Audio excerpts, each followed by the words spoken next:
সেদিন ছিল বৃহস্পতিবার। সকাল সকাল ঘরে আগে পুজোটা করে নিলাম, করে নিয়েই আমি টিফিন করে নিলাম। আর যেহেতু তাড়াহুড়োর মধ্যে টিফিনটা করেছিলাম, ভিডিও বানাতে একদমই ভুলে গিয়েছিলাম।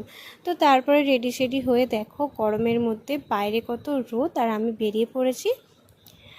সেদিন ছিল আমার একটা হেয়ার বুকিং।